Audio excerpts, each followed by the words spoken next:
tó ẹ̀yin ará lè tó ṣì ń tẹ̀síwájú bẹ́ẹ̀ ni ìgbáládùn ṣì pọ̀ dáadáa. Àlejò wa yìí wà nílé agodo. First runner up Nigerian Idol season 4 ṣì wà nílé agodo pẹ̀lú wa. ID. Wọ́n tún ní pé kò sórin tí àwọn ò lè kọ. Bẹ́ẹ̀ ni mo yí mọ́ wọn lẹ́sẹ̀. Ó yẹ ìyọ̀nà náà. Ẹ má yí mọ́ mi. Ẹ má yí mọ́ mi lọ́rùn. Squeeze me. Squeeze me. Ẹ má yí mọ́ mi lọ́rùn. Ẹ má yí mọ́ mi lọ́rùn. Ó yẹ dáhùn bẹ́ẹ̀.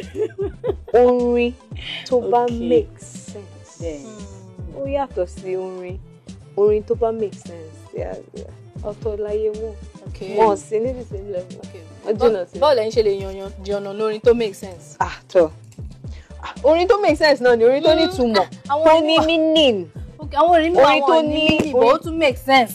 Well, tẹ́ bá really wo tune ló máa make sense. Words ò kì í make sense. Àwọn ọ̀rọ̀ mi ò kì í make sense tó jẹ́ pé but ẹ bá gbọ́ àwọn tune yẹn wọ́n máa dùn mọ́yàn. So lọ́rọ̀ kan sìn gbogbo àwọn orin tá à ń gbọ́ sìn tune ni à ń jó sí wọn make sense àbí. Kò ṣe gbogbo orin tá à ń gbọ́ náà. No cause èmi feel pé ẹ má bínú èmi feel pé ọ̀rọ̀ ló yẹ kó make sense before anything. Well ó depend lé ẹni tó ń kọrin yẹn bá ṣe ní inspiration títí ẹ̀. Inspiration yàtọ̀. Ibi tí oníkálukú ti ń tap inspiration ẹ̀ ó different. Inspiration tó mú ẹ kó kọ orin pàtó kan ó yàtọ̀.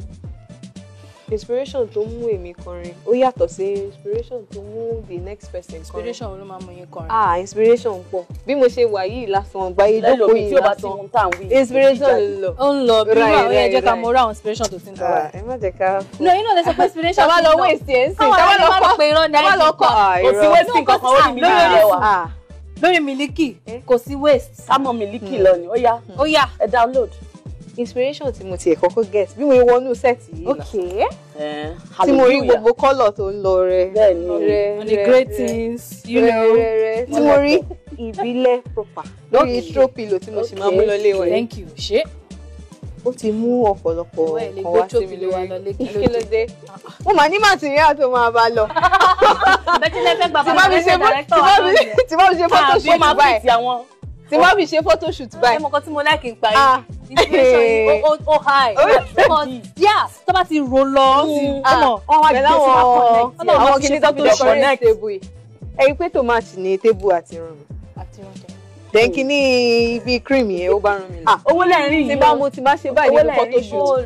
Ẹyin kò máa rí i pé ID try. Ó lo kìíní yẹn dáadáa.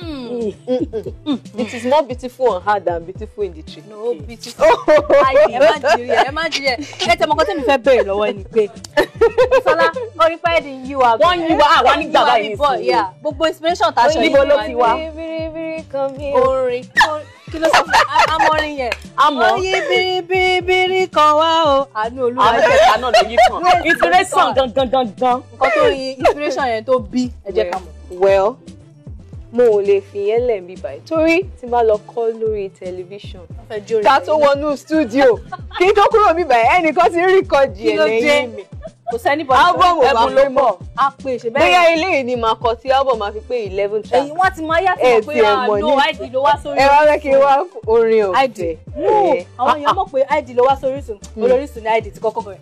ID ló ní àwa gan máa gbé entertainment news kó máa ṣe máa ṣe náà a máa gbé náà mọ̀ pé wọ́n máa rò bẹ́ẹ̀ mi gan jí gbé mi gan.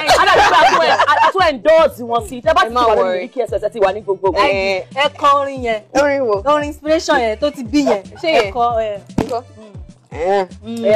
I want to rap. Okay now. I want to rap. Rap. I want to rap. Rap. Give me a biro and paper. I can go and bring the biro. I want to rap. Please rap. I want to write my lyrics down.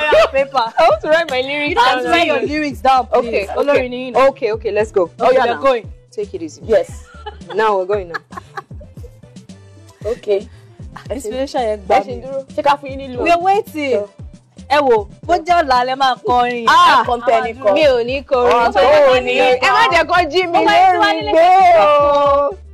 Lọ lẹ́nu. Aago mi ẹ wò, èyí aago tá a bá ṣe tẹ́lẹ̀ kọ́ la máa parí lẹ́nu. Ẹ má jẹ́ kó jí mi lórí gbé ẹ dákun fa. Ẹ jọ̀ọ́ fa ẹ má jẹ́ kó jí mi lórí. Ẹ fún wa ní something nice. So Baba, come here. I can tell you how I feel? For you, only you. My heart did do bing bing bing bing bing. Company. I see your one set.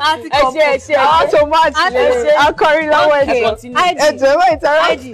Bàbá tó mú aya yín ṣe gbing gbing big big ṣanwa. Àwọn bàbá yẹn. Àwọn bàbá. Àwọn boyfriend zone. Àwọn daddy. Kò sáwọn daddy. Àwọn aláàjì. Sáwọn daddy. Kò sáláàjì náà. So is Heidi still single? Yes, Heidi is single. Why? Is she searching? Heidi is not searching, but Heidi is single. She's not searching. Kí ló dé, why are you not searching? She must search if I. Kí ló dé? Okay, wọ́n ti wà kò tí fẹ́ sọ ni. No, I'm single. Still single? Yes. Why? Ṣé ẹ ti ṣe wà nù kan tẹ́lẹ̀ ẹ kúrò ní bóyá gbà tí gbogbo Nàìjíríà dọ̀ tó ti gbé mọ́tò àtọwọ́ Bóyá ìgbéraga wá dé. Ọlọ́run ò jẹ́. Mo push mole. Ọlọ́run ò jẹ́. Ìgbéraga sálẹ̀ lásán. Kí ló tẹ wá ṣe single báyìí? Ṣé orin lọ́kọ yín ni àbí bó wà? Well, à ń fẹ́ wọn náà ni. À ń fẹ́ orin náà ni. Àmọ́ ṣé pé ńgbà tẹ́ ti gbọ́njú tẹ́ ti ṣe gbogbo ẹ̀ kò sí boyfriend ni rárá ni àbí ẹ ní ẹ fi wọ́n sílẹ̀. Ọlọ́run ò jẹ́ ká kò ṣe ní sí boyfriend. Nígbà tẹ́ sọ bẹ́ẹ̀ ni pé mọ́dáṣì ni bẹ́ẹ̀ ṣe sọ̀rọ̀. No, àbá. Boyfriend bóyá boyfriend yẹn ló máa open the door. No, boyfriend ti wà tẹ́lẹ̀. Okay. But Heidi is single now. Kí ló ti boyfriend wá lọ? Why? Boyfriend kí ló dé tó lọ? Àbí Nigerian Idol ló gba boyfriend lówó ni. Kọ́sẹ́ mọ̀ tí bá ti wọ ẹ̀mọ̀. Èmi sì ní tí mo ti wà lórí Orísun tí mo ti wá present jẹjẹjẹjẹ kọ́ sí orí. Ọmọ ti di star. Please. Ọmọ di mú nǹkan ó kọjá star. Ṣé nǹkan tó ṣẹlẹ̀ ní àbí báwo? No, nothing of such, but Heidi is single. Lọ́lá fẹ́ marry. Ẹ mọ̀ kó bá tẹ sọ lẹ́kọ̀ọ́ lẹ́yìn ilẹ̀ dàgbà jù nù house. Kò gbáàdì tó yẹn. Ẹ má jẹ́ káwọn ẹ̀jẹ̀ gbọ́. Ẹ̀jẹ̀ ti kọjá 30. Ẹ̀jẹ̀ ti kọjá 30.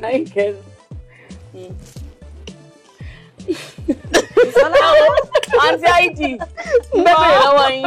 Nísìnyí ti jáde síta gan-an, ta lẹ fẹ́ collabo pẹ̀lú, ta lẹ nífẹ̀ẹ́ sí jù, àbí tẹ bá jáde first album mi àbí first story tẹ fẹ́ kọ ṣe fẹ́ dákọ ni àbí fẹ́ collabo pẹ̀lú. Well, mo ṣe release orin kan. Okay. Titled Pray for Nigeria. Pray for Nigeria. Ṣó ti jáde? Ó ti jáde ní late last month. Ẹ̀kọ́ díẹ̀ nínú ẹ̀fọ́. Ní rewrite ẹ̀ kọ̀ọ̀kan díẹ̀ fún. Okay, a lè kọ yẹn sing with pleasure. Ó tó rà ti release yẹn wọn lè jí yẹn gbé. Oh God of creation, direct our noble cause, guide our leaders. You are there. Continue orin yìí. Orin yẹn sì máa ṣẹlẹ̀. Níbo lẹ wà ń gbà tá wọ studio tó yẹ ká jọ máa pàtì ẹ̀ kó máa lọ. Ẹ̀yin náà ti rí bó ṣe ń lọ. Èmi náà rí kọrin yẹn. We pray for Nigeria. Yeah, Nigeria need àdúrà ṣẹ́yìn náà tí mo ṣẹ́yìn náà máa gbàdúrà fún Nigeria. Ẹ jẹ́ ká dókè lọ́ta bá máa padà dé tó ṣì ń tẹ̀síwájú. Ó ti yá.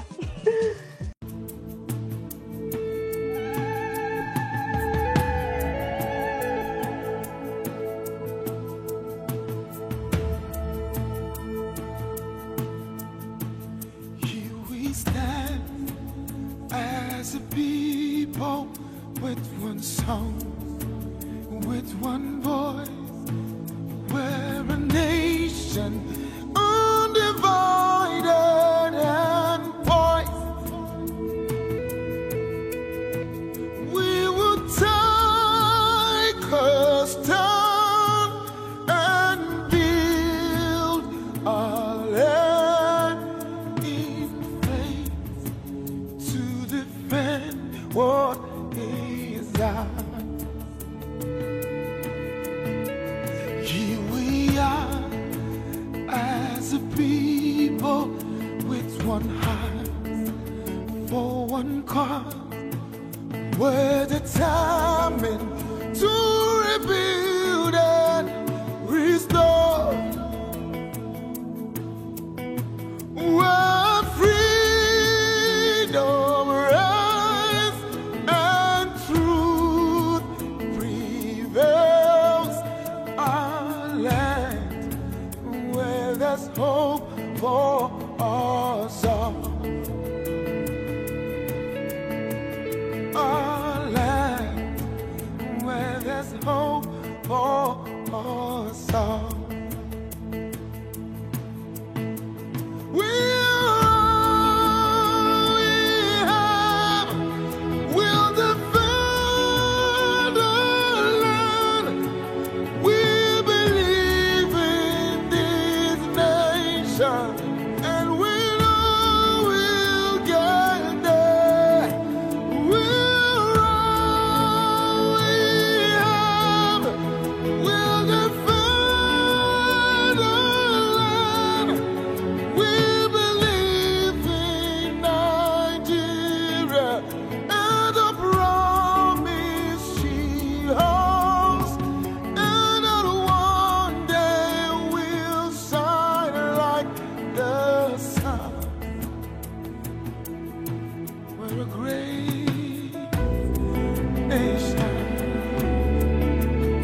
to come,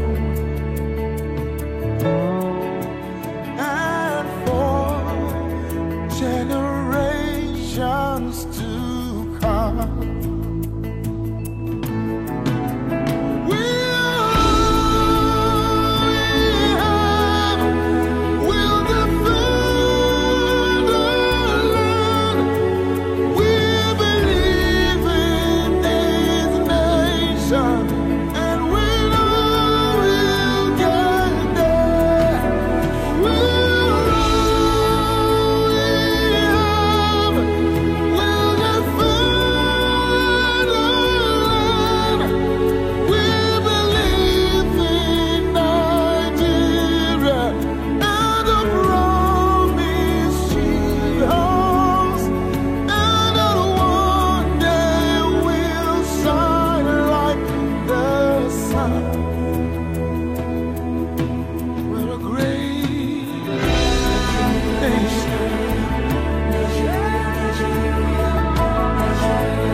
The promises she holds for us, and someday we would shine like the sun.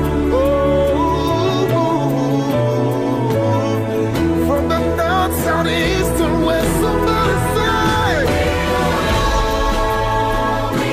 if you believe to the say, with the foot alone, with all we have, yeah, yeah, yeah, yeah, yeah, yeah, yeah, yeah, yeah.